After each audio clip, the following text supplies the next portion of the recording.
নদী পিয়নকে জানিয়ে দিল। পিয়ন এসে কাজগুলো পরিষ্কার করে চলে গেল। আয়ন কেবিনের ভিতরে গিয়ে কাগজটা নিয়ে আরেকটা কাগজ বানাতে লাগলো।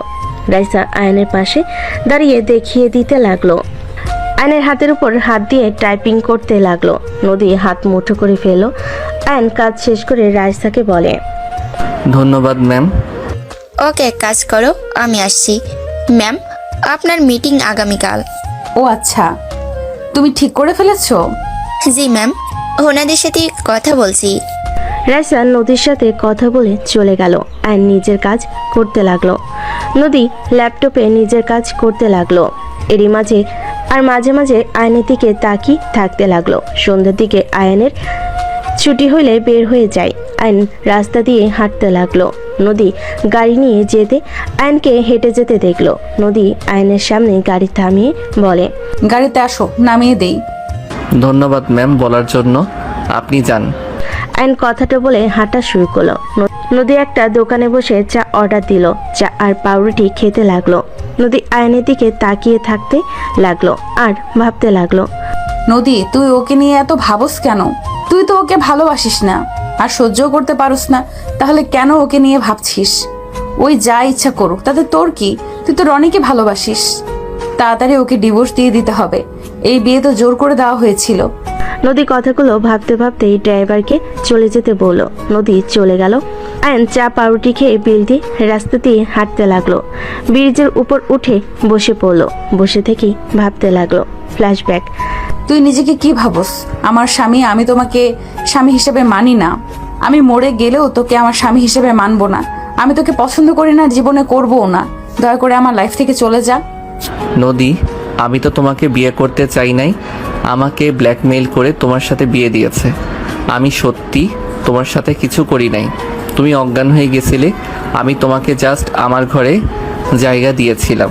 তাহলে তো হয়ে গেল। আমিও তোকে ভালোবাসি না, তুইও না। তাহলে দয়া করে আমার পেছনে পেছনে আসিস না। ডিভোর্স লেটার দিলে সাইন করে দিস। তুমি অসুস্থ, এভাবে এখান থেকে যাওয়া তোমার ঠিক হবে না। আমি তোমার থেকে স্ত্রীর অধিকার চাইবো না। তুমি আমার উপর বিশ্বাস রাখতে পারো। আমি এক মুহূর্ত এখানে থাকবো না। তোকে আমার বিশ্বাস হয় না। আমি তোমার স্বামী, আর আমি যখন বলছি আমি তোমার কাছেও যাব না। Just shut up.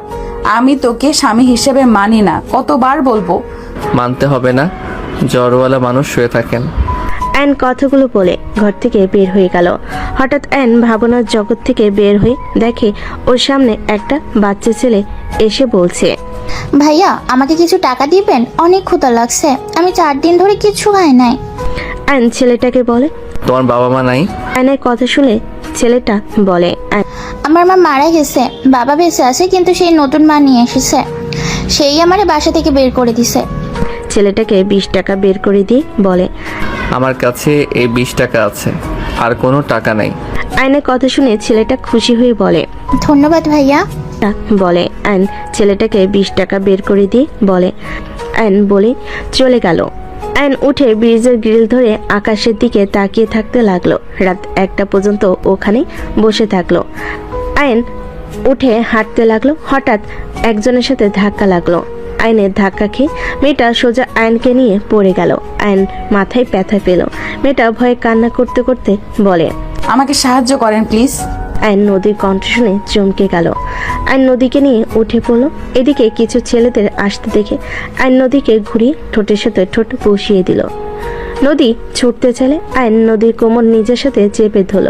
আয়নের হাত সরিয়ে দিতে গেলে নদী হাতে ব্যান্ডেজ দেখে আয়নের শরীরে ঘ্রাণ চুপ করে থাকলো। ছেলেগুলো আয়নদেরকে দেখে হাসতে হাসতে বলতে লাগলো, বা ওইটাও রাখ, এগুলো কিছু পিক তুলে নেই। রাস্তার ভিতরে রোমাঞ্চ। ছেলেগুলো কথাগুলো বলে কিছু পিক তুলে হাসতে হাসতে সামনের দিকে দৌড়ে চলে গেল। আয়ন নদীকে ছেড়ে দিলে। নদী আয়নকে দেখে শক্ত করে জড়িয়ে ধরে কান্না করতে করতে বলল, আয়ান, তুমি? আমি তো ভয় পেয়ে গেছিলাম। আয়ন নদীকে সরিয়ে দিয়ে পাজকলে তুলে নিল। নদীকে নিয়ে হাঁটতে লাগলো। নদী আয়নের গলা জড়িয়ে ধরে অঝরে কান্না করতে লাগলো। আয়ন ওইখান থেকে হেঁটে সোজা ওর বাসায় নিয়ে গেল। দরজার সামনে নামিয়ে দিয়ে সেকল খুলে দিয়ে বলল, ভিতরে আসেন। আপনার বাসায় যাওয়ার জন্য গাড়ি এখানে পাওয়া যাবে না। অনেক রাত হয়ে গেছে। এখানে রাতটা থেকে যান, আর না হয় আপনার ড্রাইভারকে কল দেন। আয়ন কথাগুলো বলে ঘরের ভিতর ঢুকে পড়ল। নদী ঘরের ভিতরে ঢুকে সোজা আয়নকে পিছন থেকে জড়িয়ে ধরে হাউমাউ করে কান্না করতে লাগলো আর বলতে লাগলো, আয়ন আমাকে ক্ষমা করে দাও। আমি যার জন্য তোমাকে এত কষ্ট দিয়েছি, অপমান করেছি, সেই মানুষটা আজ আমার ইজ্জত কেড়ে নিতে চেয়েছিল। এইটা আমার পাপের শাস্তি। হাজব্যান্ড থাকতেও আমি বয়ফ্রেন্ডকে আপন ভেবেছি। তুমি আমাকে ক্ষমা করে দাও প্লিজ। আয়ন পিছনের দিকে ঘুরে নদীকে সরিয়ে দিয়ে বলে, কান্না থামান। আমার ঘরে খাবার নাই যে খাইতে দিব। ফ্রেশ হয়ে শুয়ে পড়েন, আর না হয় আপনার ড্রাইভারকে কল দিয়ে আসতে বলেন। আমি কোথাও যাব না, আমার খাবার লাগবে না। আয়ন দয়া করে আমাকে ক্ষমা করে দাও। আমি তোমার পায়ে পড়ছি, আমাকে একবার ক্ষমা করে দাও। আমি তোমার ভালো স্ত্রী হয়ে সারা জীবন কাটিয়ে দেব। আমি তোমাকে নিয়ে আমার ফ্যামিলির কাছে যাব। আমাদের বিয়ে হয়েছে, আমি সবাইকে বলে দেবো। আয়ন প্লিজ আমাকে ক্ষমা করে দাও। আয়ন সাথে সাথে নদীকে বলে, কি করছেন? আপনাকে কিছু বলতে হবে না। আপনার উপরে আমি রেগে নেই ম্যাম। দয়া করে এইসব কথা রাখেন। মাথা ব্যথা করছে। আপনার ড্রাইভারের নাম্বারের কল দেন। আমার ফোন নেই, কোথায় পড়ে গেছে আমি জানি না। ও আচ্ছা, তাহলে আর কি করবেন? এখানে থাকতে হবে। আমার ফোনে টাকা নাই। ওয়েট, আমি চৌকিটা পরিষ্কার করে দিই। আয়ন কাটা অবস্থায় হাত দিয়ে কাজ করতে গেলে আয়নের হাত থেকে বিছানার চাদর নিয়ে বলল, আমি করছি। কাটা হাত নিয়ে কাজ করতে হবে না, তুমি তো ব্যথা পাবে তো। হাহা, হাসি আসছে। আমি জানি কেন হাসছো। I am sorry Ayaan. এত সরি বলেন না তো। আয়ন কথাটা বলে পাটি নিয়ে এসে মেঝেতে বিছিয়ে দিয়ে ব্যাগ মাথার নিচে দিয়ে শুয়ে পড়ল। নদী আয়নকে বলল, আয়ান আমার সাথে শুয়ে পড়ো, নিচে সাপ পোকা কামড় দিতে পারে। কিছু হবে না। আপনি ঘুমান আর দয়া করে কান্না করবেন না। মাথায় যন্ত্রণা করছে। আমি মাথায় হাত বুলিয়ে দিব। লাগবে না, দয়া করে শুয়ে পড়েন তো। কথা বলেন না। মাথা ব্যথায় ভালো লাগছে না কথা বলতে। আয়ন কথাগুলো বলেই ঘুমিয়ে গেল। সকালে আয়নের ঘুম ভাঙলে দেখে নদী ওর বুকের উপর মাথা দিয়ে জড়িয়ে ধরে শুয়ে আছে। আয়ন নদীকে আস্তে আস্তে ডাকতে লাগলো। নদীর ঘুম ভাঙলে দেখে আয়ন ডাকছে। নদী আয়নের বুকের উপর থেকে উঠে বলে, তোমার জ্বর নাকি? শরীরে তো গরম কেন? নদী আয়নের কপালে হাত দিয়ে চেক করে দেখে বলল, তোমার তো জ্বরে শরীর পুড়ে যাচ্ছে। আমার কথা ভাবা লাগবে না। আর উপরে শুয়ে থাকা বাদ দিয়ে আমার কাছে কেন শুয়ে পড়ছিলেন? হাজবেন্ড নিচে শুবে আর আমি উপরে ঘুমাবো? ন্যাকামি করবেন না দয়া করে। যাই হোক, ফ্রেশ হয়ে নিবেন, চলেন। আয়ন নদীকে তুলে রুম থেকে বের হয়ে কলপারে নিয়ে গেল। ডান হাত দিয়ে কল চাপ দিয়ে পানি বের করতে লাগলো। নদী হাত মুখ ধুয়ে বলে, তুমি ধুয়ে নাও, আমি পানি চেপে দেই। লাগবে না। আয়ন ডান হাত দিয়ে চাপ দিয়ে পানি ধরতে গেলে আগের পানি পড়ে যেতে লাগলো। নদী হাতে পানি নিয়ে আয়নের মুখ ধুয়ে দিতে লাগলো। আয়ন কিছু বললো না। আয়নের হাত মুখ ধোয়া হয়ে গেলে বলল, ধন্যবাদ ম্যাম। ম্যাম কেন বলছো? আমি তোমার বউ, আমাকে নাম ধরে ডাকতে পারো। আপনি আমার বস। এটাই আপনার সাথে আমার সম্পর্ক। অন্য কোনো সম্পর্ক আমাদের নাই। আয়ন কথাটা বলে চলে গেল। তোয়ালের হাতে নিয়ে নদীকে দিয়ে বলল, মুছে নেন, মুছে এখান থেকে চলে যান। আমি তোমাকে নিয়ে এখান থেকে যাব। আমি যাব না, আপনি চলে যান। আমি তোমাকে ছাড়া যাব না, বলছি না? আপনার অফিসের সময় হয়ে গেছে, যান। বললাম তো যাব না। ওকে, পড়ে থাকেন, আমি অফিসে গেলাম।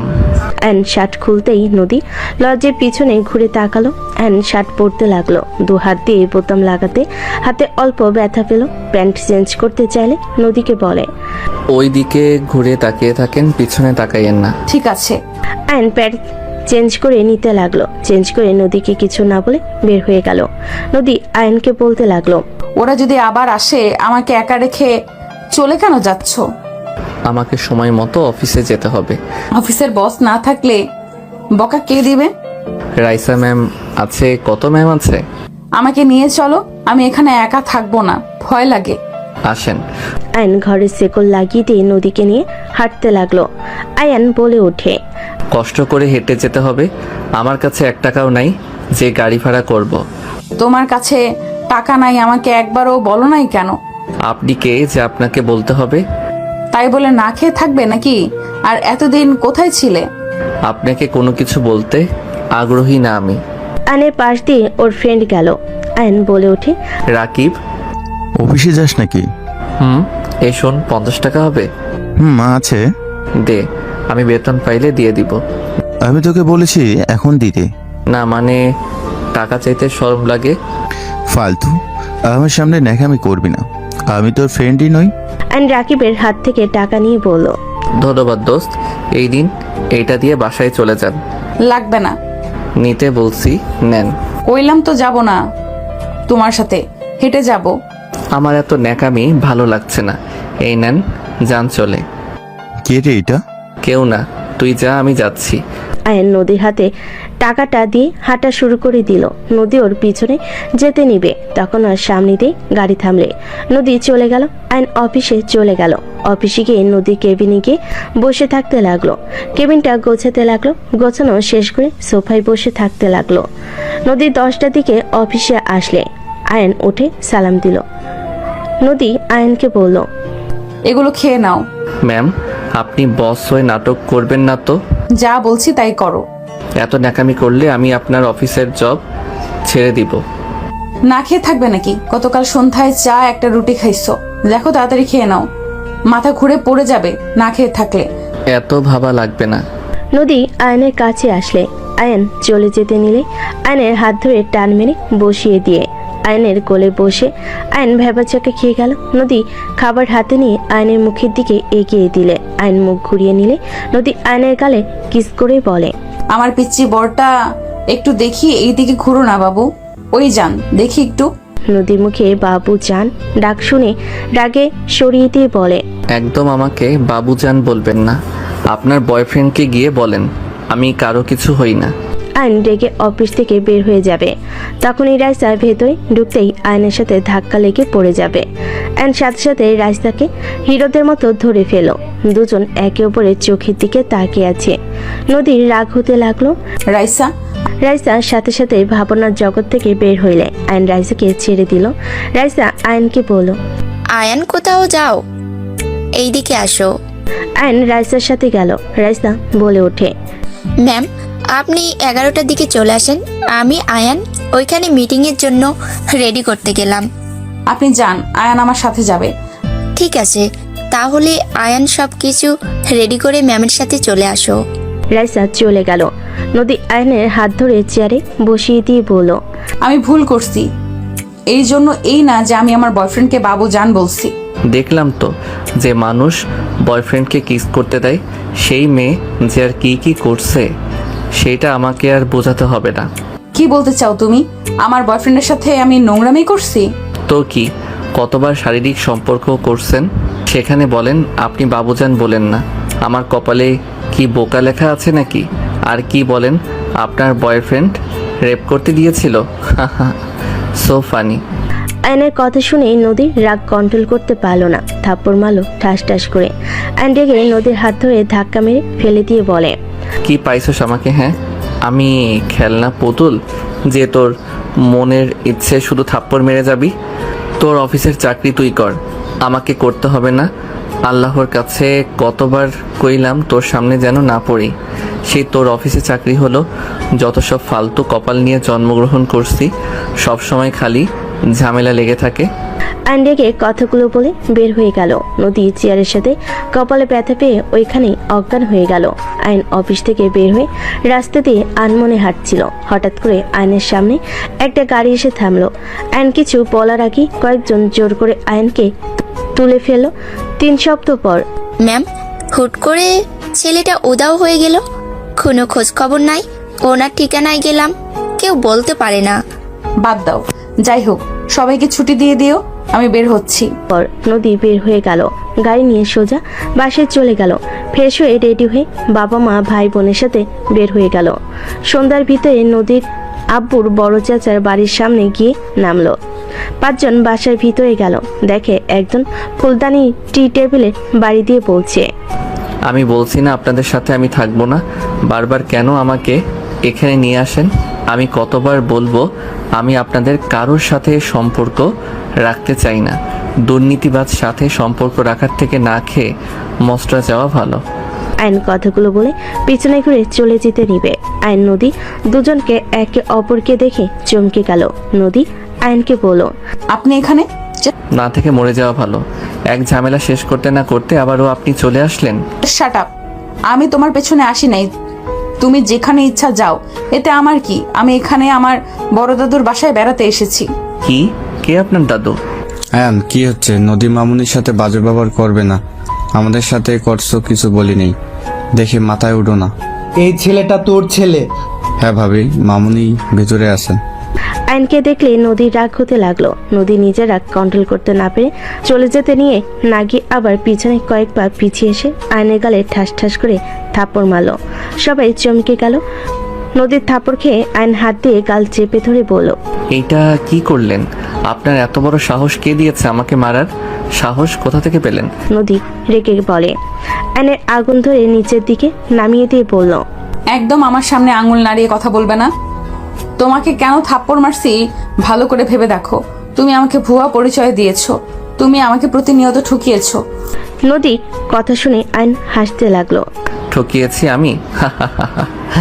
নিজে একটু ভেবে দেখেন তো আসলে কে কাকে ঠকিয়েছে। ম্যাম, আমি যেমন আমি সেইটাই আপনাকে দেখেছি। আমি এই ফ্যামিলিতে থাকি না, আমি আমার মতো চলতে ভালোবাসি।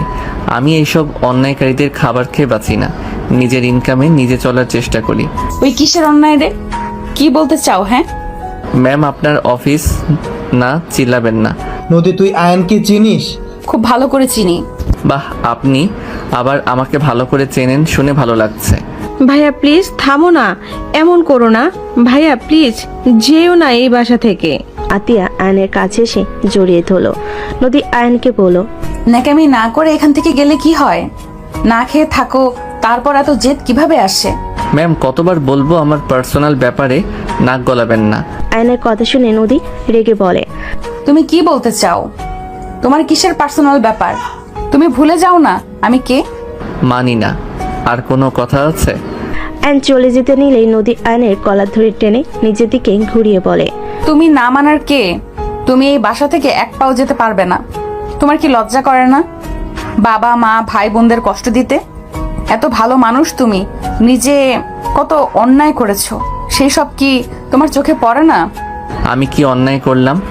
তুমি নিজেই ভেবে দেখো তুমি কি করতে চাইছো, কি করছো। আর তুমি কি বলো ওনারা অন্যায় করে টাকা ইনকাম করছে? একবার ভেবে দেখো তো, এই দুনিয়াতে টাকা ছাড়া চলা কি সহজ? এইসব ওনারা কার জন্য করছে? তোমাদের জন্যই তো নাকি? তুমি এত যে ভাব করছো, তুমি ভেবে দেখো তোমার কাছে শূন্য টাকা আছে, সামান্য চা খাওয়ারও টাকা নাই। না খেয়ে অফিস করো, কলেজে যাও, তারপরও বলবে টাকার কোনো দরকার নেই। কলেজে ফি টাকা কিভাবে জোগাড় করবে? টাকা ছাড়া কোথাও ভর্তি হতে পারছো তুমি? তোমার সাথে তো আমি। নদী আর কিছু না বলে থেমে গেল। আয়ন নদীর কথাগুলো শুনে কিছুটা নরম হয়ে গেল। আয়ন বলে ওঠে, দেখেন, আমি জানি টাকার অনেক দরকার আছে। ওনার বাপের জন্য একটা ফ্যামিলি শেষ হয়ে গেছে। মিথ্যাকে উনি সত্যি বানিয়ে সত্যিকে মিথ্যা বানিয়ে দিয়েছিল। সেখানে বলবেন ওনাদের টাকা আমাকে চলতে হবে। আয়ান, আমার আব্বায় ভুল করেছিল, তার শাস্তি উনি কি কম পেয়েছে? উনি তো নিজের ভুল বুঝে নিজেকে শুধরে নিয়েছে। আর তুই বলছি ওনার অন্যায় টাকা এই সংসার চলে না।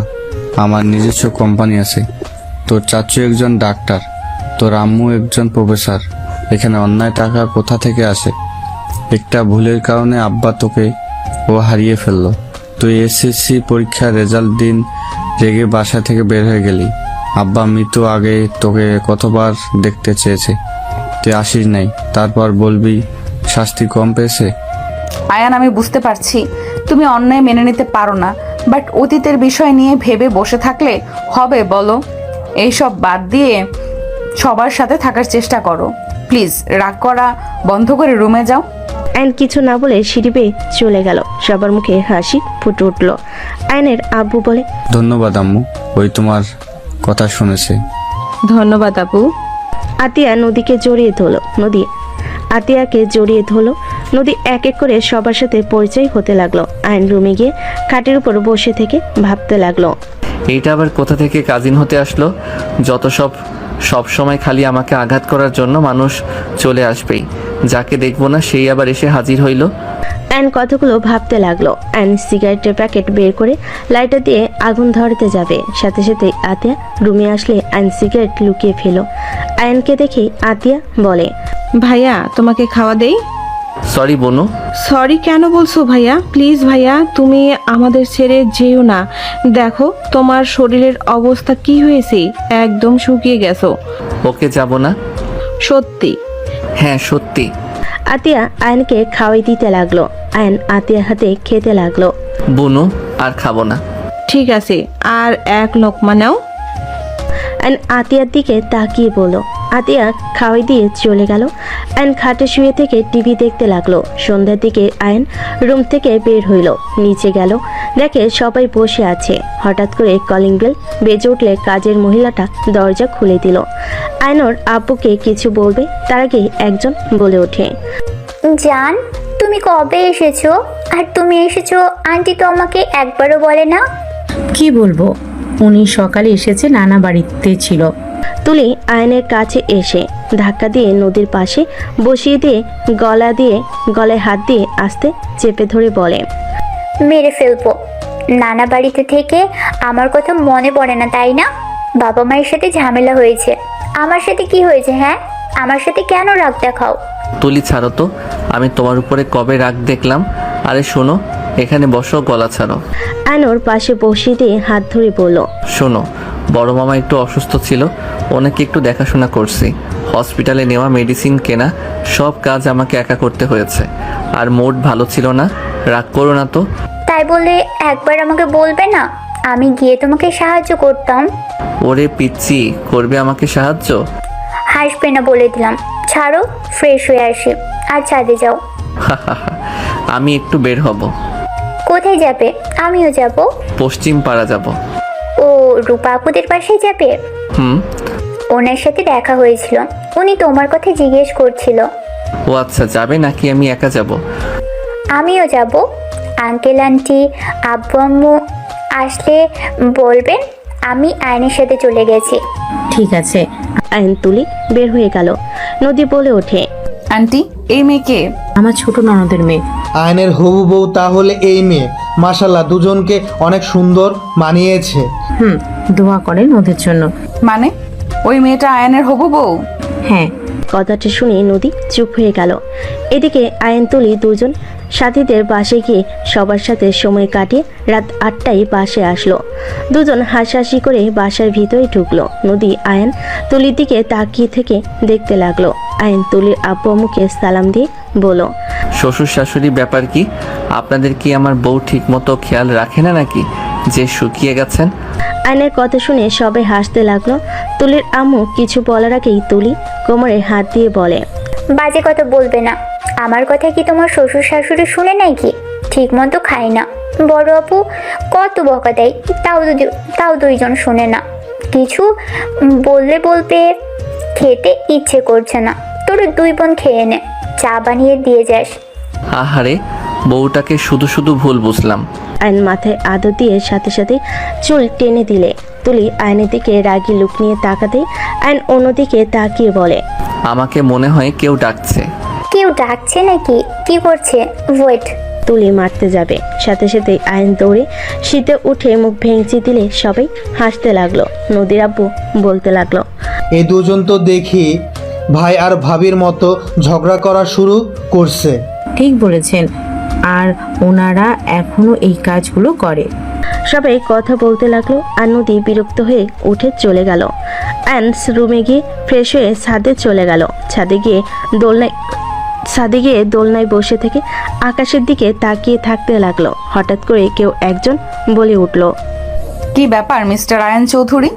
হবু স্ত্রীকে রেখে এখানে কি করেন? নদীর কণ্ঠ শুনে আয়ন পিছনের দিকে ঘুরে তাকিয়ে বলল, কি বলতে চান? কি বলবো, যা শুনছেন সেটাই বললাম। ওই আমার কাজিন হবু বউ না?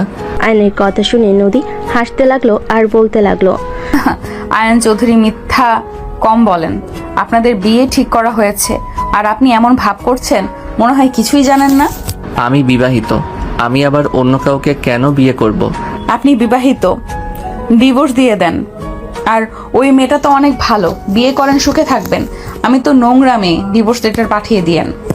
নদীর কথাগুলো বলতে চোখের কোণায় পানি চলে আসলে সাথে সাথে মুছে ফেল। আর নদীকে বলো, আপনি নোংরা হন বা যাই হন, আপনি আমার স্ত্রী আছেন, আমার স্ত্রী থাকবেন। হাসালেন। আমি আপনার যোগ্য না। আপনি তুলিকে বিয়ে করে নেন, আর যত তাড়াতাড়ি পারেন ডিভোর্স লেটার পাঠিয়ে দেব। আপনি যদি পাঠান তাহলে তো আরো ভালো হয়। কি বলতে চান? আমাকে ডিভোর্স দিয়ে আপনি খুশি হবেন নাকি?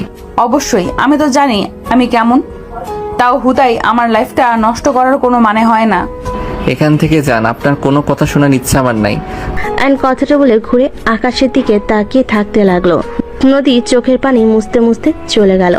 আয়ন কিছুক্ষণ থাকলে খাবার খাওয়ার জন্য ডাক দিলে আয়ন নিচে চলে গেল।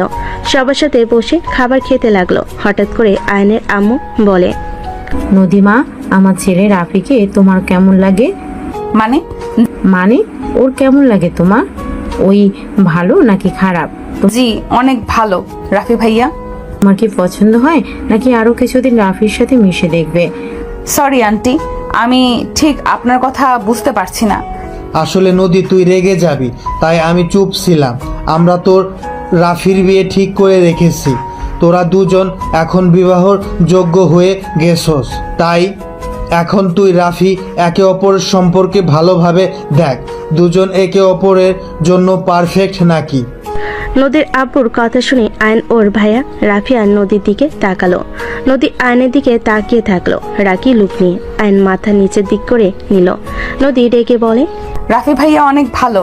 ওকে দুজন একে অপরকে দেখে থাকি। যদি আমাদের দুজন একে অপরকে ভালো লাগে তাহলে বিয়ে করব, আপনাদের সবাইকে জানিয়ে দেব। নদীর কথা শুনে সবাই খুশি হইলে আয়ন রাগে উঠে পড়ে। নদীর দিকে গ্লাসে পানি ছুঁড়ে মারে। নদী পানিতে ভিজে চিল্লাইয়ে বলে, হচ্ছেটা কি? আপনার সাহস কি করে হয় আমাকে এইভাবে ভিজিয়ে দেওয়ার? আয়ান, এইটা কি করলে? মাথা ঠিক আছে? সবার সাথে রাগ দেখানোর মানে কি? আর এখানে নদী মামুনি কি করছে যে তার মুখে পানি ছুঁড়ে মারলে? আয়ন রেগে নদীকে বলে, নদীর সীমা অতিক্রম করো না, নিজের সীমানার ভিতরে থাকো। এই কিসের সিনেমা? হ্যাঁ, আমি আমার সিনেমার ভেতরে আছি, আপনি নিজের সিনেমার ভেতরে থাকেন। আয়ান, চুপ করবি তুই? ওই তোর বড় ভাইয়ের বউ হতে যাচ্ছে। আয়ন ওর আম্মুর কথা শুনে কিছু বলতে যাবে, সাথে সাথে ওর ভাই রাফি আয়নকে থামিয়ে বলে, আয়ান, ব্যাস অনেক হয়েছে। আর একটা কথা শুনতে চাই না। তুই আমার হবু স্ত্রীর সাথে খারাপ ব্যবহার করে কথা বলতে পারিস না। আর এই তোর ভাবি বড় বোনের মতো হয়, সম্মান দিয়ে কথা বল। কিছু বলি না বলে মাথায় উঠে গেছস, তাই না? রাফির কথা শুনে আয়ন রেগে নদীর দিকে তাকিয়ে বলল, আজ তোকে সবার সামনে প্রেজেন্ট করা যাইতো। তুই আমার সাথে যা করছস, তোর জন্য কাউকে কিছু বলতেও পারছি না। একটা কথা মাথায় রাখ, আমি তোর বিয়ে হতে দিব না। কে আপনি যে আমার বিয়ে হতে দেবেন না? আর আমি আপনার কি ক্ষতি করেছি? হ্যাঁ, কি করছস জানোস না? আয়নের গালে ওর ভাই থাপ্পড় মেরে বলে, ওই তোর বড় হয়ে আপনি বলে, আর তুই ছোট হয়ে ওকে তুই তুই করে কথা বলস। আম্মু, এই তোমার ছেলে দেখো কতটা বেয়াদব একটা ছেলে তৈরি হয়েছে, বড়দের সম্মান করতে জানে না। আয়ন গালে হাত রেখে আয়ন রেগে চেয়ারে লাথি দিয়ে ফেলে দিয়ে চলে গেল। নদী আয়নের চলে যাওয়ার দিকে তাকিয়ে থেকে ভাবতে লাগলো, যে পর্যন্ত নিজের মুখে সবার সামনে আমাকে স্ত্রীর পরিচয় দিবে না ততদিন দেখো আমি তোমার কি হাল করি। অন্য মেয়ের সাথে ঘষাঘষি করা বের করব, আমিও বুঝিয়ে দেব আমার কেমন লাগছে। আমাকে কষ্ট দেওয়া বের করব। নদী কথাগুলো ভাবতে ভাবতে হঠাৎ আয়নের আম্মুর কথা নদী শুনে ভাবনার জগৎ থেকে বের হয়ে বলল, আন্টি, আমি কিছু মনে করি নাই, আপনি প্লিজ এতবার ক্ষমা চাইবেন না। মামি ওয়েট, আমি বুঝতে পারছি না আয়ন হঠাৎ করে ওনার উপরে রেগে গেল কেন? আয়ন তো মেয়েদের সম্মান করে, কখনো তো অসম্মান করতে দেখি নাই। দিন দিন বেয়াদব হয়ে যাচ্ছস, আর সব দোষ আম্মু আব্বু সব সময় ছেলেকে মাথায় তুলে রাখে, এই জন্য আজ এই অবস্থা। যদি শাসন করতো তাহলে নদীর সাথে আজ এমন করতে সাহস পেত না। ভাইয়া থামেন, যা হওয়ার হয়ে গেছে, আমি আসছি, পোশাক চেঞ্জ করে আসি। নদী কথাগুলো বলে চলে গেল। আয়ন খায়াতে শুয়ে থেকে ভাবতে লাগলো, বেহেয়া মেয়ে জামাই থাকতে বাহিরে জামাই খুঁজে ভাসুরকে জামাই বানাবে, যত সব ফালতু মেয়ে। আয়ন কথাগুলো ভেবে রাগে ফুলতে লাগলো। আর এইদিকে নদী পোশাক চেঞ্জ করে খাটে বসতেই রাফি এসে নদীকে বলল, আসবো? হ্যাঁ ভাইয়া, আসেন। রাফি খাবারের প্লেট নিয়ে ভিতরে আসলে নদী বেশ অবাক হয়ে গেল। রাফি খাবারের প্লেটটি টেবিলের ওপর রেখে বলে, খাবার খেয়ে নাও। ভাইয়া এত কষ্ট করার কি দরকার ছিল?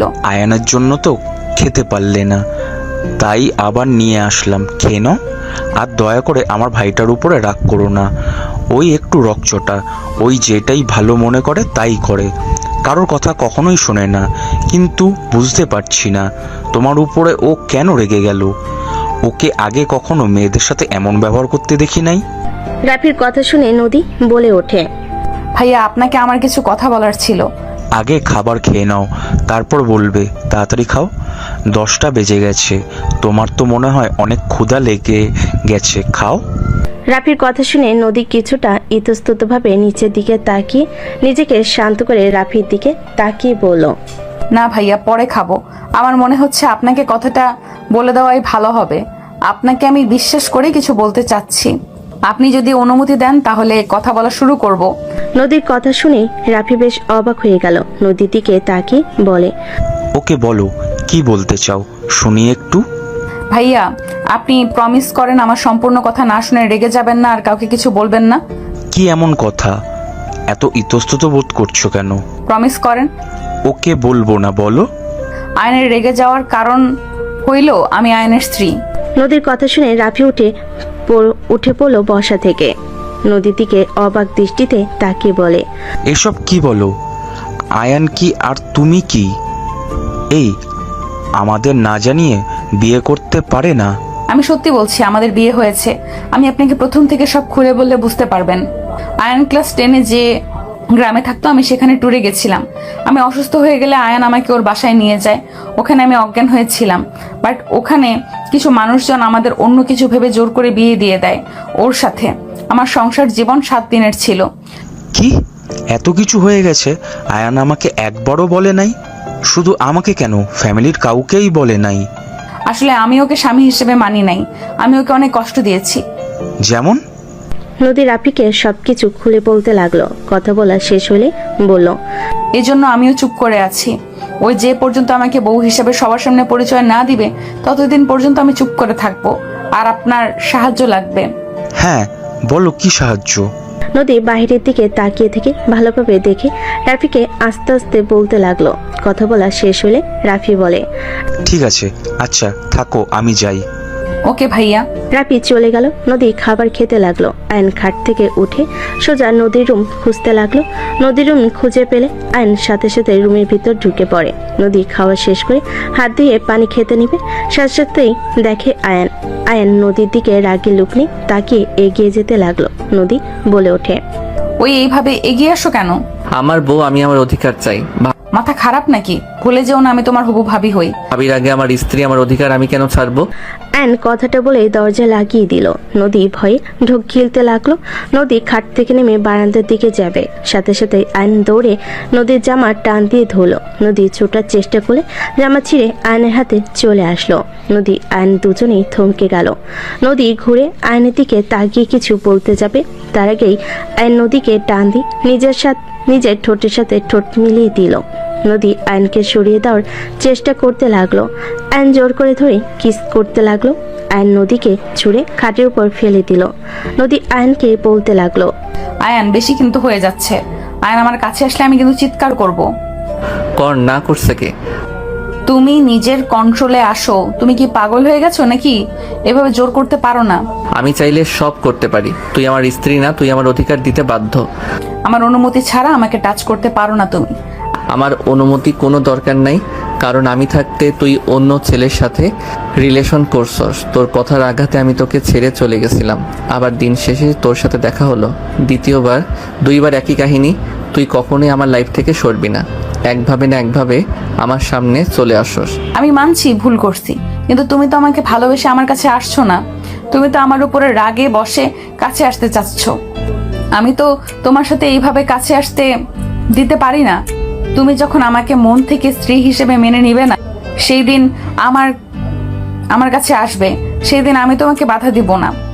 তুমি আজ যদি আমার সাথে কিছু করো তাহলে বুঝবো তুমি আমাকে রেপ করছো। রাগ তোর ভালোবাসা। তুই তো ফালতু মেয়ে। তোর একটা ছেলে দিয়ে কখনো হয় না। একটা গেলে আরেকটা ধরস।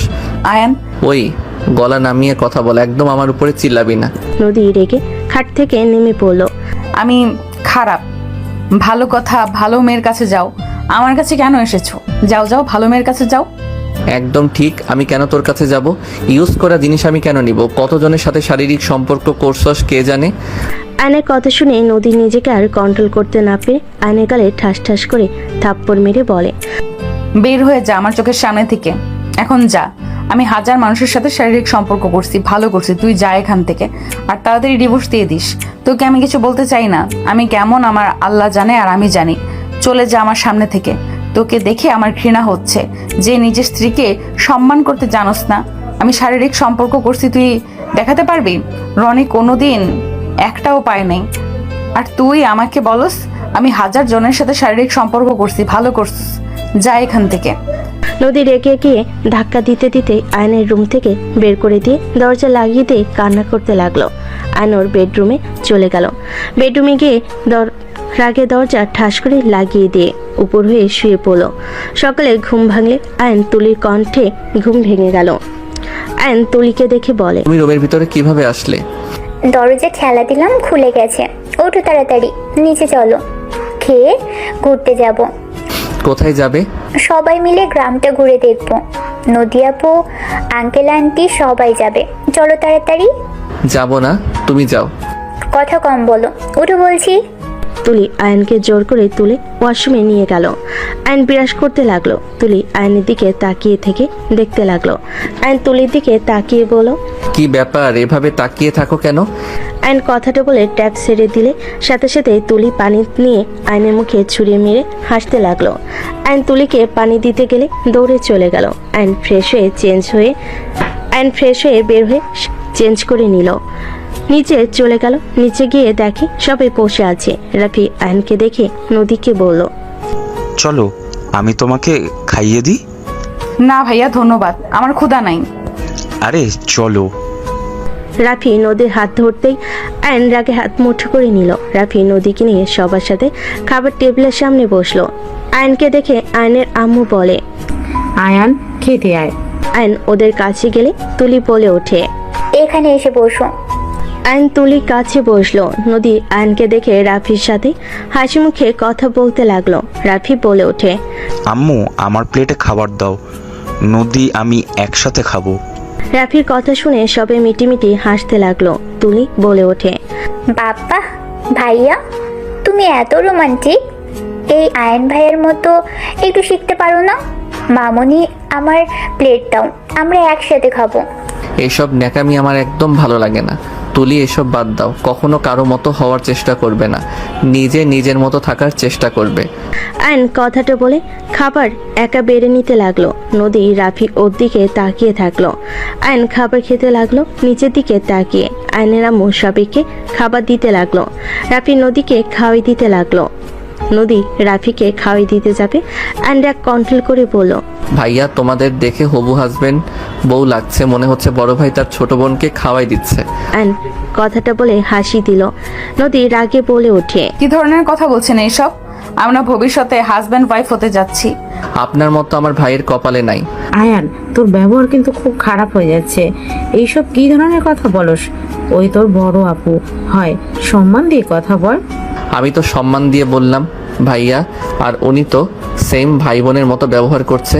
এই যে আতিয়াকে আমি খাওয়াই দিই, আতিয়াও আমাকে খাওয়াই দেয়। কই, এখানে তো আব্বু আঙ্কেল কেউ তো তাদের বউদের খাওয়াই দিচ্ছে না, কারণ তাদের লজ্জা আছে। আর ওনাদের বিয়ে হয় নাই, এখন ন্যাকামি শুরু করছে। তুই কি বলতে চাস আয়ান, আমাদের লজ্জা কম নাকি? হবু বউকে খাইয়ে দেওয়া খারাপ নাকি? আমার তো হবু বউ আছে, কই আমি তো এত ন্যাকামি করছি না। আর ওই যেহেতু এখনো স্ত্রী হয় নাই, ওর উপরে আমার কোনো অধিকার থাকার কথা না। সেখানে ওই এখনো পরনারী, তার আশেপাশে তো থাকা উচিত না। এখন বলতে পারো তুলির পাশে কেন বসলাম? তুলি আমার কাজিন, আমরা ছোট থেকে একসাথে খেলাধুলা করছি, পড়াশোনা সব একসাথে। বাট উনি তো এই প্রথম আমাদের বাসায় এসেছে। এই জ্ঞান দিস না আমাকে, আমি তোর বড় ভাই। আমার হবু বউয়ে আমি যা ইচ্ছে করব, তুই চুপ করে থাক। আয়ন কিছু বলবে তার আগেই আয়নের আব্বু বলে, দুইজন থামো তো, এভাবে ঝগড়া করলে আর বাইরে ঘোরা আর হবে না। আয়নের আব্বুর কথা শুনে দুজন চুপ হয়ে গেল। আয়ন নিচের দিকে তাকিয়ে খেতে লাগলো। নদী আয়নের দিকে তাকিয়ে বেশি বেশি করে রাফির সাথে দুষ্টামি করতে লাগলো। রাফিও নদীর কথায় তাল মিলাতে লাগলো। আয়ন রাগে কিছু বলতে গিয়েও বলতে পারলো না। আয়ন চুপচাপ খেতে লাগলো। সবার খাওয়া দাওয়া হয়ে গেলে সবাই রুমে চলে গেল। আয়ন রেডি হয়ে নিল। আয়ন তুলির সাথে মিলে শার্ট পরলো। সবাই মিলে বের হয়ে গেল। তুলি আয়নের হাত ধরতে গেলে আয়ন নদী রাফিকে হাত ধরতে দেখে রাগে তুলিকে বলল, ওরা আগে যাক, আমরা তো আমাদের এলাকা চিনি। ওরা সবাই আগে যেতে লাগলো। আয়ন তুলি আস্তে আস্তে টুকটাক কথা বলতে বলতে যেতে লাগলো। এদিকে নদীর রাগ হতে লাগলো। নদী রাফিকে বলল, আমি আইসক্রিম খাবো, আমাকে কিনে দেন না। চলো মাঠের কাছে যাই, কিনে দিই। নদী রাফি আইসক্রিম কিনতে মাঠের কাছে গেল। আয়ন তুলির হাত ধরে নিয়ে গেল। আইসক্রিম চাইতেই আয়ন বলে, মামা আমাদের 3টা দেন। নাতিয়া তুই এদিকে আয়। আয়নের কথা শুনে রাফি নদী বলে ওঠে, মামা আমরা আগে চাইলাম, আপনি ওদের আগে কেন দিচ্ছেন? আমার সবগুলো দেন, সবাইকে দেন। আয়নের কথা শুনে আইসক্রিমওয়ালা সবাইকে দিতে লাগলো। তুলিকে দিলে আর একটাই থাকলে রাফি ওইটাই নিতে গেলে আয়ন আইসক্রিম নিয়ে 1000 টাকা দিয়ে বলল, মামা রেখে দেন। মামা আপনি আমাদের সাথে অন্যায় করলেন না? আমরা আগে চাইলাম, সব আইসক্রিম ওনার কথায় দিয়ে দিলেন। নদীর কথা শুনে আইসক্রিমওয়ালা বলে, আয়ান ভাইকে না দিলে কাকে দিব? উনি আমাদের সাহায্য না করলে আমরা আজ ব্যবসা করে খেতে পারতাম না। এই দোকান যত আইসক্রিম আছে সব ওনার জন্য আছে। উনি ফ্রিতে চাইলেও এখানে যত দোকানদার আছে সবাই ওনাকে দিবে। সামান্য টাকা নিয়ে কি আমি আয়ান ভাইকে আইসক্রিম দেওয়া বাদ দিয়ে দিব নাকি? লোকটা কথা শুনে নদী কিছু না বলে রাফিক নিয়ে চলে যেতে লাগলো। আয়ন মিটি করে হাসতে লাগলো। আয়ান, এটা কি ঠিক করলে? নদী আপুকে আইসক্রিম দিলে না কেন? আমি কি করলাম? এখানে তো একটা আইসক্রিম আছে, আমার গলা শুকিয়ে গেছে। আমি খাওয়া বাদে অন্য কাউকে দিয়ে মানব সেবা করতে পারবো না। এইটা কেমন কথা? আমি তো আগে দেখেছি তুমি না খেয়ে অন্যদের দিয়ে দিতে, সেখানে আজ এই ধরনের কথা বলছো? সবাই সারা জীবন এক থাকে না, সবাই পরিবর্তন হয়, সেখানে আমিও হয়েছি। বাদ দাও, চলো হাঁটি। আয়ন আইসক্রিম খাওয়া বাদ দিয়ে আইসক্রিম হাতে নিয়ে তুলির সাথে হাঁটতে লাগলো। সামনের দিকে এগিয়ে গেল। রাফি আয়নের দিকে তাকিয়ে বলে, আইসক্রিম খাচ্ছিস না? নদীকে দিলে কি সমস্যা রে? গলিয়ে ফেলে দিচ্ছিস, তাও নদীকে দিচ্ছিস না। আমার জিনিস আমি খাবো না, দরকার হলে ফেলে দিব, তারপর কাউকে দিব না। রাফি ভাইয়া চুপ করেন, ওর জিনিস খাওয়ার কোনো ইচ্ছে নাই। সামনে ফুচকা বিক্রি করছে, সবার আগে আমরা খাবো। তুলি ফুচকা খাবে? ফুচকা তো আমার অনেক পছন্দ। চলো চলো তাড়াতাড়ি। আয়নের হাত ধরে তুলি আয়নকে টেনে নিয়ে যেতে লাগলো। আয়ন আইসক্রিম ফেলে দিল। নদী রাফি সবার পিছন পিছন হেঁটে ওদের কাণ্ড দেখতে লাগলো। রাফি আস্তে আস্তে বলতে লাগলো, কত ফাজিল হয়েছে। নিজের বউর সাথে কেউ এমন করে নাকি? সবাইকে আইসক্রিম দিল আর নিজের বউকে না দিয়ে আইসক্রিম ফেলে দিল। আমাকে অন্য কিছু বোঝাচ্ছে। যেমন করুক না কেন, আমি জানি আমাকে ভালোবাসে, আর ওই নিজেই প্রমাণ করে দিল। নদীর কথা শুনে রাফি অবাক হয়ে ওর দিকে তাকালো। রাফি বলে ওঠে, কি বলো? এখানে তো তোমার সাথে অন্যায় করলো, সেখানে তোমাকে কিভাবে ভালোবাসলো? রাফির কথা শুনে নদী মিষ্টি করে হেসে বলে, ওই আমাকেও খেতে দেয় নাই, নিজেও কিন্তু খায় নাই।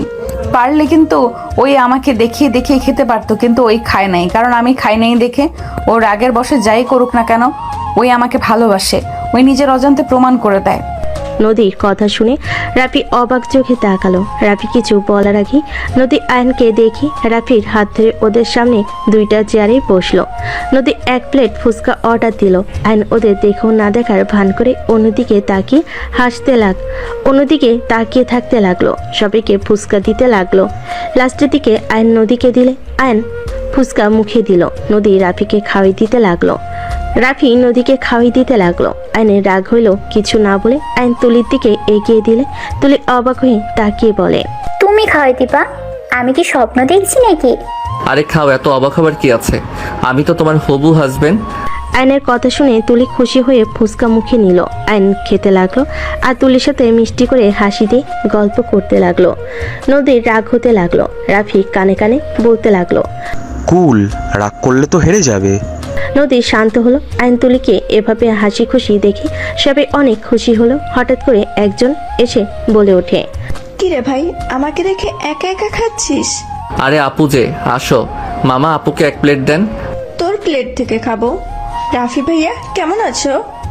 আলহামদুলিল্লাহ, তুমি কেমন আছো? আলহামদুলিল্লাহ। রূপা সবার সাথে সালাম দিয়ে কথা বলতে লাগলো। রূপা আয়নের প্লেট থেকে ফুচকা নিয়ে খেতে লাগলো।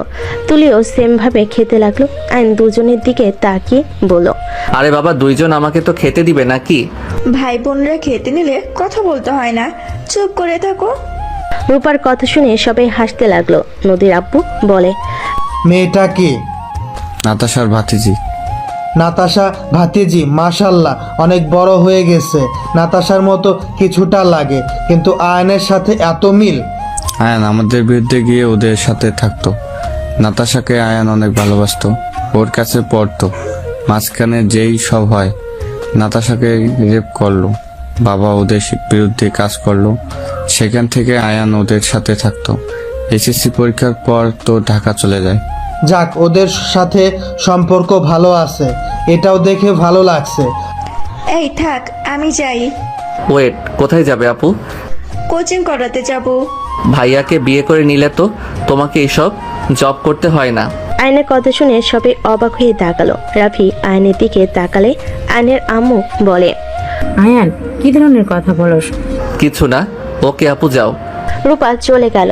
নদী রাফিকে লাস্ট ফুচকা মুখে দিতেই যাবে। আইন সাথে সাথে ফুচকাটা নিয়ে নিজের মুখে পুরে নিল। নদী রাগী লুক নিয়ে তাকালে আইন ফুচকার বিল দিয়ে বলে, ভাবি রাগ করলেন নাকি?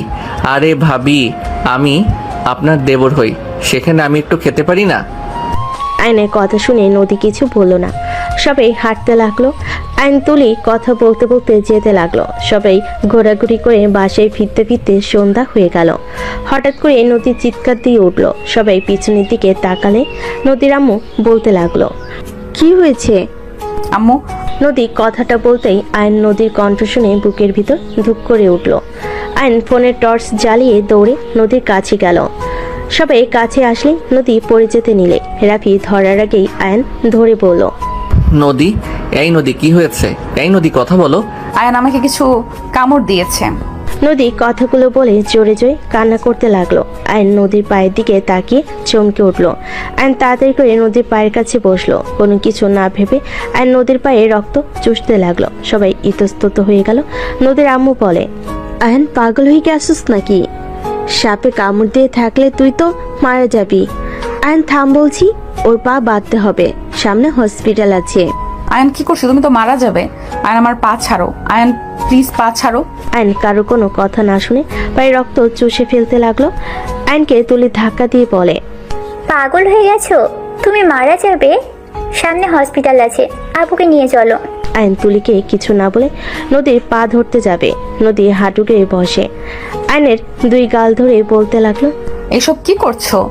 আমাকে সাপে কাটে নাই, আমি একদম ঠিক আছি। গাছের ডালের সাথে কেটে গেছে। নদীর কথা শুনে আয়নের রাগ উঠে গেল।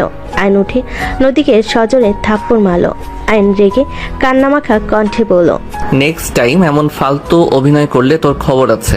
ফালতু মেয়ে কোথাকার। আমি মরে গেলে তোমার কি?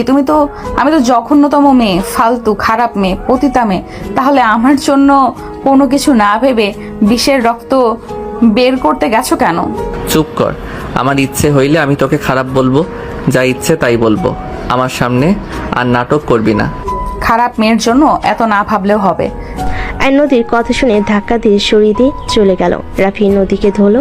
সবাই অবাক দৃষ্টিতে তাকিয়ে থাকলো। তুলি বলে ওঠে, এটা কি হলো? আপনাকে ও সহ্য করতে পারে না, আর সেখানে আপনাকে সাপে কেটেছে শুনে কোনো কথা নাই, বার্তা নাই, সোজা রক্ত চুষতে লাগলো। একবারও ভাবলো না ও মারা যেতে পারে? আমরা বাবা মা হয়ে অতটাও সাহস পেলাম না, আর সেখানে আয়ন কিনা যাকে সহ্য করতে পারে না তার জন্য নিজের জীবন ঝুঁকিতে ফেলতেও রাজি। এইসব কথা বাদ দেন, সবাই চলেন। রাফি নদীকে কোলে তুলে নিয়ে হাঁটতে লাগলো। সবাই বাসে চলে গেল। আর নিজের রুমে গিয়ে ফ্রেশ হয়ে শুয়ে পড়লো। সকালে ঘুম ভাঙলে ফ্রেশ হয়ে ফোনে সিম তুলে নিজে চলে গেল। নিচে গিয়ে দেখে সবাই বসে আছে।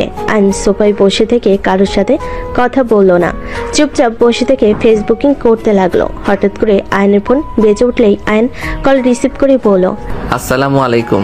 কে? ওয়ালাইকুম আসসালাম। আমি আপনার ম্যাম রাইসা। আয়ান সাহেব, আপনার ফোন বন্ধ কেন? সরি ম্যাম, আমি তো গ্রামে চলে এসেছি আর সিমটা খুলে রেখেছিলাম, আজকে তুলছি। হুট করে উদাও হয়ে গেলেন কেন? আপনাকে কোথাও পাচ্ছি না। আমার অভ্যাস এইটাই তো, আর আমার পরীক্ষা কয়েকদিন পর, তাই জবটা করা সম্ভব হচ্ছে না। ও আচ্ছা, ঠিক আছে, আমি ম্যামকে জানিয়ে দেব। হুট করে এভাবে চাকরিটা ছাড়া ম্যাম যে কিভাবে নিবে আল্লাহ ভালো জানে। আপনি চিন্তা করেন না, ম্যামকে আমি বলে দিব, আর আপনার উপরে চিল্লাবে না, চিন্তা করেন না তো। ম্যাম কল দিচ্ছে। রাইসার কথা শুনে আয়ন নদীর হাত থেকে ফোন নিয়ে কেটে দিয়ে রাইসার সাথে কথা বলতে লাগলো। কথা বলা শেষ করে নদীর দিকে এগিয়ে দিলে নদী টান দিয়ে ফোন কেড়ে নিল। নদী বলে ওঠে, রাইসার সাথে কিসের কথা শুনি? আর এত দাঁত কেলিয়ে কথা বলার মানে কি? প্রেম করার ইচ্ছা আছে, ওনাকে পটান দরকার। আমার পটাতে পারলে আরামে শুয়ে বসে থেকে খেতে পারবো। আর ওনার মতো সুন্দরী বউ, ওনার হাসি দেখলে মন চায় সারাদিন দেখি তাকে। আয়নের কথা শুনে তুলি নদী রেগে গেল। তুলি কিছু বলার আগেই নদী ঠাস ঠাস করে থাপ্পড় মেরে দিল। তুলি এসে আয়নের চুল ধরে বলে, কুত্তার বিড়াল, আমি তোর হবু বউ থাকতে অন্য মেয়ের সাথে প্রেম করতে চাস? আমার সামনে তুই অন্য মেয়ের কথা কিভাবে বলিস? তুলি ছাড়ো, তুলি লাগছে, চুল ছাড়ো বলছি। ছাড়বো না। তুই ওই মেয়ের সাথে প্রেম করবি তাই না? দেখাচ্ছি মজা তোকে। উফ, ছাড়ো তো। আয়ন তুলির হাত ধরে পিছনের দিকে ঘুরিয়ে ধরে নদী আয়নের কলার ধরে বলল, বিয়ের আগেই তুলি কি এইভাবে কেন ধরেছো? ছাড়ো বলছি। আমার মন ইচ্ছে, আপনার কোনো সমস্যা? সরেন। আমারও লাথি মারতে ইচ্ছে করছে। নদী আয়নের চুল ধরে নিচে ফেলে দিল। আয়নকে কিল ঘুষি মারতে লাগলো। আয়ন টান মেরে নদীকে চেপে ধরে বলল, খুব হাত চলে তাই না? আমি ধরলে পারবেন? নদী আয়নের স্পর্শে কেঁপে উঠল। আয়নের আম্মু বলল, আয়ান, নদীকে ছাড়, ও ব্যথা পাবে কিন্তু। বাহ, আমাকে এতক্ষণ ধরে মারলো, কারো কোনো প্রতিবাদ আসলো না। আমি ধরছি তখন যত প্রতিবাদ করার মানুষ, তাই না? আয়ন কথাটা বলে নদীকে কাতুকুতু দিতে লাগলো। তুলির সাথে সাথে আয়নকে ধরে বলে, আয়ান, কি করছো? উনি ভাবি হতে যাচ্ছে, ওনার শরীরে কেন হাত দিচ্ছ? তুলি থামো, ওরা ভাবিদের যা ইচ্ছে করুক গা। আর নদীকে সরিয়ে দিয়ে বসা থেকে দাঁড়িয়ে চুল ঠিক করতে লাগলো। দুজনের দিকে তাকিয়ে বলল, আমার চুল মনে পাবলিকে যার যেমন ইচ্ছে টান দিতে আসছে। আয়ান, আমার কিন্তু এবার মেজাজ গরম হচ্ছে। ওনার সাথে কি সম্পর্ক তোমার? কার সাথে? যার সাথে ফোনে কথা বলতে। আইন কিছু বলতে যাবে তার আগে ফোনটা বেজে উঠলো। আইন কলটা রিসিভ করলো। আসসালামু আলাইকুম। ওয়ালাইকুম আসসালাম। কি রে, তোর কি অবস্থা? ফোন বন্ধ কেন রাখছিলি?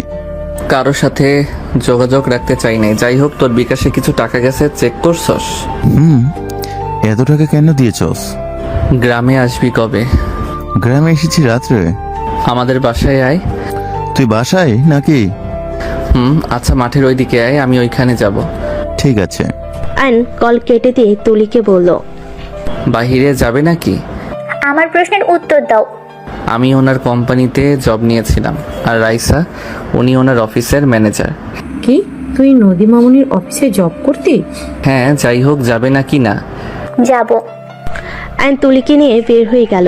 নদী আয়নের চলে যাওয়ার দিকে তাকিয়ে থেকে কিছু না বলে রুমে চলে গেল।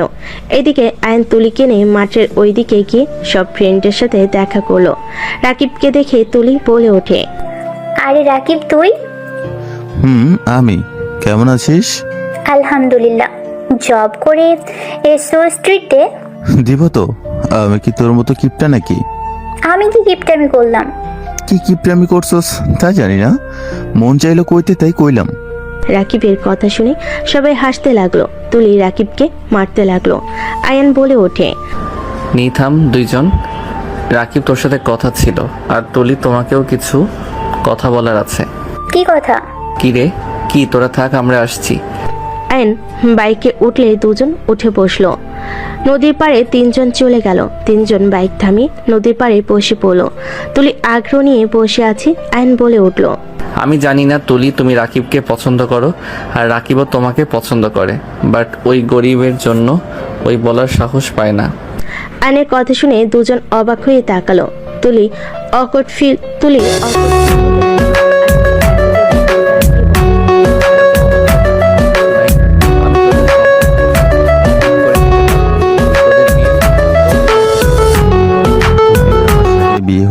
কখনোই সুখী হবে না। আমার ঘরে থাকার মতো অবস্থান নাই। বাজে কথা বলিস না, তোরা থাকোস না নাকি? তুই থাকতে পারলে তুলিও পারবে। শোন, ফুপির একটা মেয়ে, আর ছেলে হিসেবে তুইও অনেক ভালো। একটা মেয়ে জামাই ওনারা বুঝে নিবে। তুলি, তোমাদের যদি মেনেও না নেয়, তুমি ওর বাসায় থাকতে পারবে না। কেন পারবো না? অবশ্যই পারবো, কিন্তু রাকিব তো অন্য কাউকে ভালোবাসে। আমি আবার কাকে ভালোবাসি? রাকিবের কথা শুনে তুলি ওর ফোন থেকে একটা ছবি বের করে বলল, এই মেয়েটা কে? এইটা তুই কোথায় পাইলি?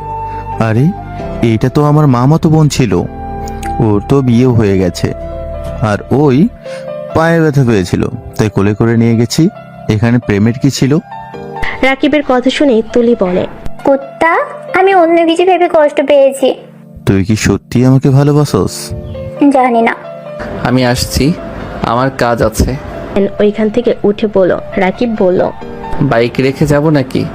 যা ভাগ শালা। কাকে শালা বলস? আমি তোর দুলাভাই লাগি, তুই তো আমার শালাই হবি। বিয়ে না করলে তোর কাজিনকে বিয়ে করে তোকে শালা বানাইতাম। আয়নের কথা শুনে দুজন অবাক হয়ে তাকালো। তুলি বলে ওঠে, তুমি বিবাহিত মানে? হ্যাঁ, আমি বিবাহিত। বাকিটা রাকিবের থেকে শুনে নিও। বাই। আয়ন বাইকে উঠে চলে গেল। এদিকে রাকিব তুলি দুজনে ভুল বোঝাবুঝি শেষ করে মিল হয়ে গেল। আয়ন বাইক নিয়ে সোজা বাসায় চলে গেল। বাসার ভিতরে গেলে দেখে নদী আতিয়ার হাতে মেহেদি দিয়ে দিচ্ছে। রাফি আর সবাই পাশে বসে আছে। আতিয়া বলছে, বাহ ভাবি, আপনি তো সব দিক দিয়ে এক্সপার্ট। ভাইয়া, তুমি তো ভাগ্যবান, ভাবির মতো সুন্দর ভালো একটা মেয়ে বউ হিসেবে পেতে যাচ্ছ। নদীর সামনের দিকে তাকাতে আয়নকে দেখে নদী বলে, আমিও তো ভাগ্যবতী, ওনার মতো সুন্দর মনের মানুষ পেতে যাচ্ছি। ওনাকে যে স্বামী হিসেবে পাবে, তার জীবনে আর কি চাই বলেন? যা বউ, এইভাবে বলো না, আমার বড্ড লজ্জা লাগছে। ওগো মোর হবু বরটা। নদীর রাফির কথা শুনে আয়নের রাগ কন্ট্রোল করতে পারলো না। আর নদীর সামনে গিয়ে বলল, মাই ডিয়ার হবু ভাবি, মেহেদি দেওয়া শেষ হইলে রেডি হয়েন। আমার বউকে কোথায় নিয়ে যাবি? ভাইয়া, তোমার সাথে কথা বলতে চাচ্ছি না। ওই কানে কি গেছে? কি বলছি আপনাকে? আমি কোথাও যেতে পারবো না। আমি নিয়ে যেতে চাচ্ছি, আপনি যাবেন। আর না হয় 3 দিনের ভিতরে আমাকে মুক্ত করে দিবেন। 3 দিনের ভিতরে কিসের মুক্তি করবে? কি বলো সাবল তাবল কথা? আয়নের কথা শুনে নদী রেগে বলে উঠল, ঠিক আছে, করে দেব। বারবার এক কথা। হ্যাঁ, বারবার এক কথা। ফুপি, ফুপা, আম্মু, আব্বু আপনাদের সাথে কথা ছিল। আমি জানি না আপনারা কথাগুলো জানার পর কিভাবে নেবেন। কি কথা বলবি? আমি তুলিকে বিয়ে করতে পারবো না। তুলি আমার ফ্রেন্ড এবং বোন, এর বাহিরে আমরা কখনো একে অপরকে দেখি নাই। আপনাদের চাপে তুলি আমাকে হাজব্যান্ড বলছে। বাহ, এত ন্যাকামি করছে, কিন্তু আমরা দুইজন জানি আমাদের মাঝে কি সম্পর্ক। কি ফালতু কথা বলছিস? তোর মাথা খারাপ হয়ে গেছে নাকি?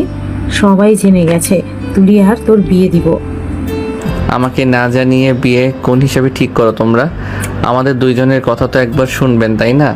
না শুনে আগে বিয়ে ঠিক করে ফেলেন। আয়নের কথা শুনে আয়নের আম্মু ঠাস ঠাস করে থাপ্পড় বসিয়ে দিল। আয়ন গালে হাত দিয়ে ওর আম্মুর দিকে তাকালো। তুলি ভিতরে চলে আসলো। আয়নকে ধরে বলল, কি হয়েছে আয়ান? আয়ন তুলির কথা কিছু না বলে তুলির আম্মুর দিকে তাকিয়ে বলে, ফুপি, ফুপা, আপনারা তো চান আপনার মেয়ে সুখে থাক নিশ্চয়ই।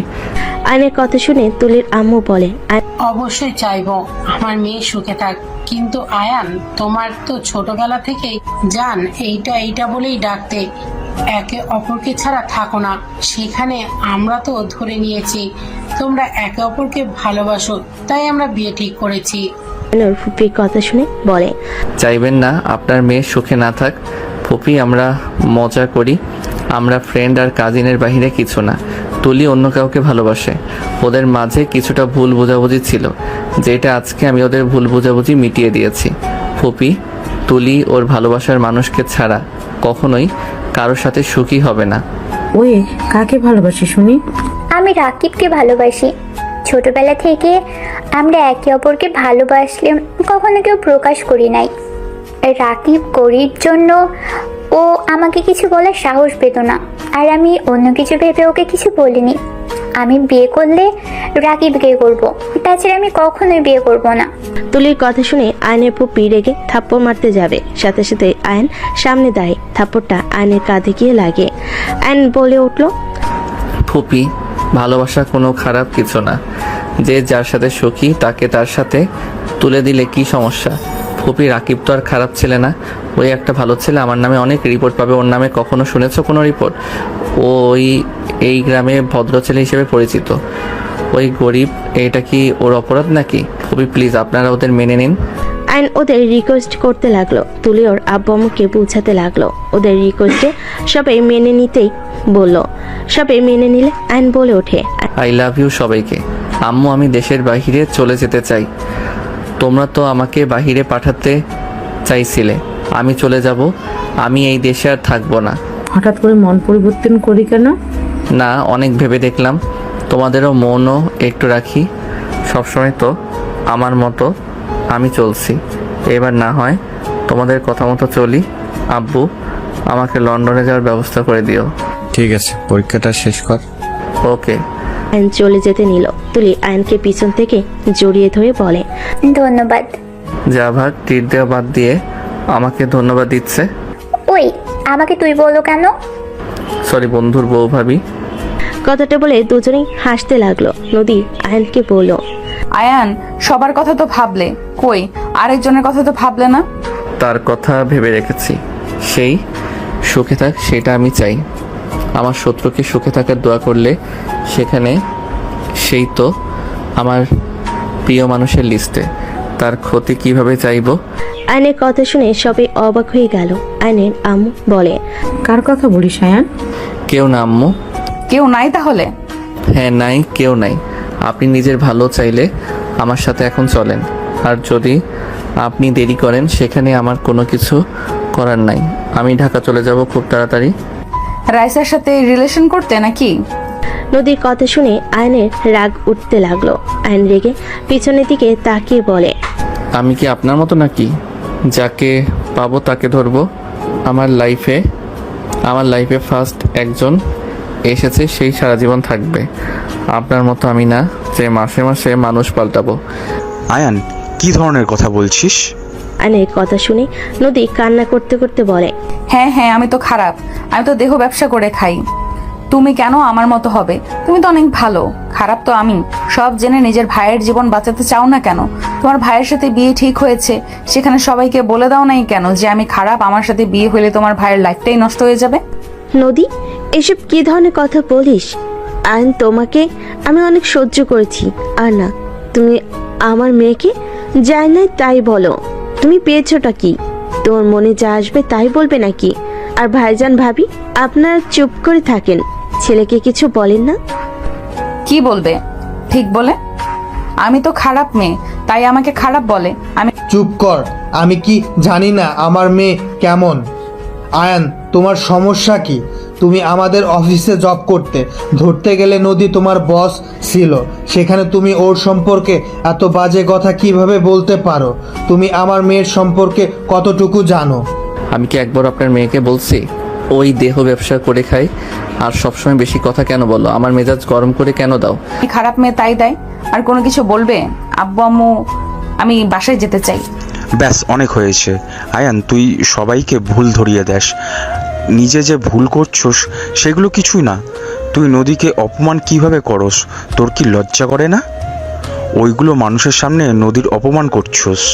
আমার ভুল হয়েছে তোমার হবু ওকে কিছু বলে। আমি হাত জোর করে ক্ষমা চাচ্ছি ভাবি, ক্ষমা করে দেন। আপনার বিষয়ে আর কোনোদিন কিছু বলবো না। যত তাড়াতাড়ি পারেন কাজটা করে দিয়েন। আয়নের কথা শুনে রাফি নিজের রাগ কন্ট্রোল করতে পারলো না। আয়নকে ঠাস করে থাপ্পড় মেরে দিলে সবাই চমকে ওঠে। আতিয়া বলে উঠল, ভাইয়া, তুমি ছোট ভাইয়াকে থাপ্পড় মারলে? তুমি তো ছোট ভাইয়াকে কখনোই মারো নাই। হ্যাঁ, মানলাম, অনেকবার বেড়ে গেছিস। আপনার জন্য আমার ভাইয়া আমাকে এই প্রথম থাপ্পড় মারলো। আপনি কখনোই আমার জন্য ভালো ছিলেন না। আপনি ভাইয়ার বউ হতে না হতে আমাকে থাপ্পড় খাওয়ালেন। আর বউ হয়ে আসলে আপনি যে আমাকে এই বাড়ি থেকে বের করবেন আমার বুঝতে আর বাকি নাই। আয়নের কথা শুনে রাফি মারতে যাবে। নদী রাফির হাত ধরে বলে, ভাইয়া প্লিজ বাদ দেন, আমি এখান থেকে চলে যাচ্ছি। আমি চাই না আমার জন্য আপনাদের মাঝে কোনো ঝামেলা হোক। সরি আঙ্কেল আন্টি, আমি রাফি ভাইকে বিয়ে করতে পারবো না। আর আমি ভালো মেয়ে না, আমি অনেক জঘন্যতম মেয়ে। আমাকে ছেলের বউ বানালে আপনাদের এত সুখের সংসার নষ্ট হয়ে যাবে। নদী কান্না করতে করতে দৌড়ে চলে গেল। রাফি রেগে আয়নের কানে আরেকটা থাপ্পড় মেরে বলে, তুই কেমন ছেলে রে, নিজের স্ত্রীকে ফ্যামিলির সামনে পরিচয় দিতে পারোস আর বলস নদী খারাপ? তুই নিজের এত ভালো যে নিজের স্ত্রীকে কারোর সামনে পরিচয় দিতে পারোস না, আবার সেই মুখে বড় বড় কথা। ওই তুই কাকে খারাপ বলস? আমি সব কিছু শুনেছি। নদী খারাপ নাকি তোর মন মানসিকতা খারাপ? রাফির কথা শুনে সবাই চোখ বড় বড় করে তাকালো। আয়নের আম্মু বলে ওঠে, নিজের স্ত্রী মানে? রাফি এসব কি বলস? ঠিক বলছি আমু, নদী আয়নের স্ত্রী। সবাই না শুনে কোনো বাজে কথা বলবে না দয়া করে, আর কেউ কাউকে ভুল বুঝবে না। দয়া করে আমার সম্পূর্ণ কথা শুনবে, তারপর কথা বলবে। আমার মেয়ে আমাদের না জানিয়ে আয়নকে বিয়ে করেছে, এটা কখনো বিশ্বাসযোগ্য না। আমার মেয়েকে আমি চিনি, আমার মেয়ে কখনোই এমন কাজ করবে না। আমার মেয়ে তো অন্য কাউকে ভালোবাসে, তাকে রেখে আরেকটা ছেলেকে, তাও বা জুনিয়র ছেলেকে বিয়ে করবে? অসম্ভব। হ্যাঁ অসম্ভব। ওরা নিজের ইচ্ছা করে বিয়ে করে নাই। বিয়ে করছে আবার বলস নিজেরা ইচ্ছে করে করে নাই? তাহলে কি নদী আপু তোমার স্ত্রী? তুই জানতি নাকি? রাকি বলেছে, বাট ওর স্ত্রীকে সেইটা রাকিবও জেনে না। কিন্তু ওর স্ত্রীর সাথে তো ওর কোনো সম্পর্ক নেই। ওদের বিয়ে তো লোকজন জোর করে দিয়ে দিয়েছিল। আর নদী আপু তো তাহলে আয়নকে ভালোবাসে না। আয়ন ভালোবাসলে নদী আপু অন্য একজনকে ভালোবাসে। তাহলে আপু আবার আয়নের পাশে কাউকে সহ্য কেন করতে পারছে না? আর আয়ান, তুই তো নদী আপুকে অনেক ভালোবাসিস, এমন ব্যবহার কেন করলি? জোর করে বিয়ে দিয়েছে মানে? আমি তোমাদের সব খুলে বলি। রাফি প্রথম থেকে সবকিছু খুলে বলা শেষ হলে আয়নকে বলো, নদীকে তুই যেমন ভাবছস ও তেমন না, বুঝতে পারছস? সবার লাইফে তো প্রেম আসে। কেন আমি যে রূপাকে ভালোবাসতাম, আমি খারাপ জানার পরেও রূপা আমাকে আজও ভালোবাসে, অথচ আমি প্রতিবারই ওকে ঠকিয়ে গেছি, তাও আবার হাত ছাড়ে নাই। ওই আমার বিপদে পাশে থাকে, আমি বিপদে পড়লে ওই সবার আগে ছুটে আসে। আর সেখানে নদী নিজের ভুল বুঝে তোর কাছে ফিরে আসতে চাইলো, আর তুই তাকে খারাপ মেয়ে বলে গুণা করে দিলি। তুই জানোস ও আমাকে সব কিছু বলে দেয়, ওই তোকে ভালোবাসে, ও কাউকে বিয়ে করতে পারবে না। এসব যা দেখছো সব অভিনয়, তোকে জেলাস ফিল করানোর জন্য নদী আর আমি অভিনয় করছি। আমি ওকে বউ বললে লাস্টে মা আস্তে আস্তে বললাম। কি এত কিছু হয়ে গেছে, কেউ আমাদের কিছু জানাসনি আর বুঝতেও দিল না? আয়ানের কথা বাদ দিলাম, ওই তেরা, ওই কাউকে কিছু বলে না, কিন্তু নদী তো একবার আমাদের বলতে পারতো। নদী কি বলবে আম্মু? ওই তো অপেক্ষায় ছিল আয়ান কবে তাকে স্ত্রী হিসাবে পরিচয় দিবে। ওই কেন আগে বলবে? আয়ান ছেলে হয়ে নিজের স্ত্রীকে কারোর সামনে স্বীকার করে না, সেখানে ওই মেয়ে হয়ে কিভাবে বলবে? আয়ন সব শুনলাম। তুমি আমার মেয়েকে যেমনটা ভেবেছো, আমার মেয়ে মোটো তেমন না। আমার মেয়ের সব কিছু আমি জানি, আমার মেয়ের সব কিছু আমি জানি। শুধু তোমাদের বিয়ের বিষয়টাই ও আমাদের শেয়ার করে নাই। রনির সাথে ওর অনেক বছর রিলেশন, বাট রনি কখনো নদীর কাছেও আসার সাহস পায় নাই। নদী অনেক রাগী, এটা তো অবশ্যই জানো। আমি মা হয়ে বিষয়টা বলতে লজ্জাবোধ হচ্ছে। আমি মা হয়ে বিষয়টা বলতে আমার লজ্জাবোধ হচ্ছে। কিন্তু তুমি বিষয়টা নিয়ে নদীর সাথে কথা বলতে পারতে, এভাবে ভুল বোঝাবুঝি মিটিয়ে নিতে পারতে। আমি কি করব? আপনার মেয়ে তো আমাকে ভালোবাসতো না, আমাকে সহ্য করতো না, আমাকে কত অপমান করছে। আমি তারপর ওনাকে কিছু বলি নাই, বাট লাস্টে বিষয়টা আর মেনে নিতে পারছিলাম না, তাই আমি দূরে সরে এসেছি। কিন্তু ওই আবার এখানে এসে ভাইয়ার সাথে শুরু করে দিয়েছে। নিজের স্ত্রী অন্য এক পুরুষের সাথে এত ন্যাকামি করলে কার সহ্য হবে? ও তোকে রাগানোর জন্য এমন করতেছে, যাতে রেগে গিয়ে তুই সবাইকে সব বলে দোস নদী তোর স্ত্রী। বাট উল্টা তুই কি করলি? ডিভোর্স চাওয়া শুরু করছো? অত মাথা কাজ করে না। এখানে আবালের মতো দাঁড়িয়ে না থেকে ভাবিকে গিয়ে সামলাও। উনি মনে হয় লাগেজ গোছানো শুরু করে দিয়েছে নাকি? ভাইয়া ভাবিকে যেতে দিও না। আয়নার এক মুহূর্ত দেরি না করে দৌড়ে নদীর রুমে চলে গেল। নদী বের হবে সাথে সাথেই আয়ন নদীকে জড়িয়ে ধরে ঘরের ভিতর ঠেলে নিয়ে যেতে লাগলো। নদী বলতে লাগলো, এ ছাড়ো বলছি, আমাকে যেতে দাও। আয়ন দরজা লাগিয়ে দিয়ে বলে, জান যাও না, তোমাকে ছাড়া ভালো লাগে না। এই যে কান ধরছি, আর কোনোদিন তোমাকে বাজে কথা বলবো না, আল্লাহর কসম। আর কখনোই তোমাকে গালাগালি করব না। আমাকে যেতে দাও, আমার মতো খারাপ মেয়ের সাথে সংসার করতে হবে না, ছেড়ে দাও আমাকে। আয়ন নদীর পা জড়িয়ে ধরে বাচ্চাদের মতো করে কান্নার অভিনয় করে বলতে লাগলো, যাও না বউ, তোমাকে ছাড়া আমি একা থাকতে পারবো না। বিয়ে করে সিঙ্গেল থাকতে ভালো লাগে না। এবারের মতো ক্ষমা করে দাও, আমাদের বাচ্চার কথা ভেবে ক্ষমা করো। আয়নের মুখ দেখে আর কথা শুনে নদী হাসি থামিয়ে রাখতে পারলো না পেরে ফিক করে হেসে দিয়ে বলে, বাচ্চা কোথা থেকে আসলো? আয়ন উঠে বলল, ইয়াহু, আমার বউ হাসি দিয়েছে, আর বাচ্চা আসার জন্য তো তোমাকে দরকার জান। কথাটা বলে ধাক্কা দিয়ে খাটের উপর ফেলে দিল। আয়ন নদীর উপরে লাফ দিয়ে উঠে পড়ল। এখন আদর করি, আমি কিন্তু মন থেকে আদর করতে চাচ্ছি। আয়নের বাচ্চাদের মতো কথা বলার স্টাইল দেখে নদী হাসি হাসি মুখে মাথা নেড়ে হ্যাঁ সূচক দিল।